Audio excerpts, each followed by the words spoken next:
இன்றைக்கி நம்ம முழு சிக்கனை வச்சு தான் ஒரு கிரேவியோட ஒரு அடிப்பொலியான எம்மியான ஒரு கிரேவியோட கூட ஒரு டிஷ் பண்ண போகிறோம்.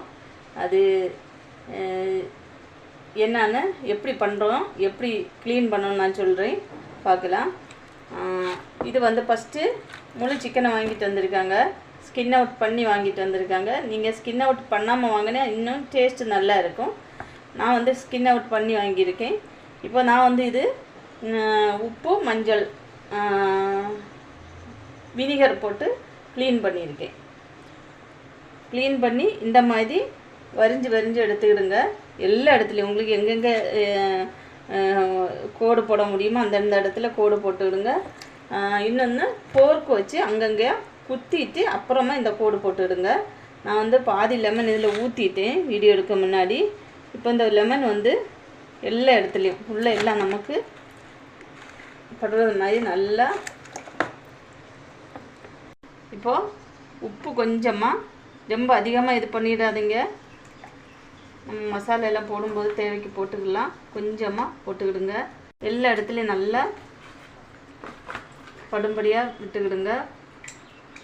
நல்ல மிளகு பொடி இது வந்து வீட்டில் பொடிச்சதாக இருக்கட்டும், அதுதான் நல்லது. எல்லா இடத்துலையும் படுறது மாதிரி நல்லா இது பண்ணி விட்டுடுங்க. ஆல்ரெடி மஞ்சத்தூள் வச்சு கழுகி இருக்கேன். நான் இன்றைக்கி இந்த சிக்கன் வந்து க்ரீன் கலரில் தான் பண்ண போகிறேன். பண்ணுறது வந்து நான் வந்து ஷார்ட் வீடியோ தான் போடுறேன். ஷார்ட் வீடியோனால் இது வந்து எப்படி அதுக்கு ரெடி பண்ணுறதுங்கிறது தான் காண்பிக்கிறேன். கழுகி க்ளீன் பண்ணி அதை எப்படி மசாலா போடுறதுக்கு முன்னாடி எப்படி அதை சரி பண்ணலான்னு சொல்லி தான் இந்த வீடியோவில் போடுறேன். அதனால் கொஞ்சமாக க்ரீன் கலரில் தான் பண்ண போகிறோம். அதனால் மஞ்சள் கொஞ்சமாக தான் ஆட் பண்ணியிருக்கேன். இப்போ லைட்டாக நம்ம க்ரீன் சில்லி இதில் நிறையா ஆட் பண்ண போகிறோம். அதனால் கொஞ்சமாக தேய்ச்சிக்கிடுங்க. ஒரு 1/2 hour அப்படியே விட்டுக்கிடுங்க, நல்லா பிடிக்கட்டும். இப்போது கொஞ்சமாக இஞ்சி பூண்டு பேஸ்ட்டு நான் வந்து நெக்ஸ்ட்டு நம்ம இஞ்சி பூண்டு பேஸ்ட்டெல்லாம் அரைச்சி தேய்க்க போகிறேன். இது ஒரு சும்மா ஒரு ஃப்ளேவருக்காக தான் சும்மா இது பண்ணி கொடுக்குறோம். எங்கோ இது வந்து பாருங்கள், அதில் இன்னொரு கோட்டிங் அது மசாலா தடவுறதுக்கு ஒரு 3 சின்ன வெங்காயம், பூண்டு, இஞ்சி, ஒரே ஒரு பச்சை மிளகா நெக்ஸ்ட்டு நம்ம சேர்ப்போம். பச்சை மசாலா நல்லா தடவி கொடுக்கலாம். கொடுத்தாச்சு.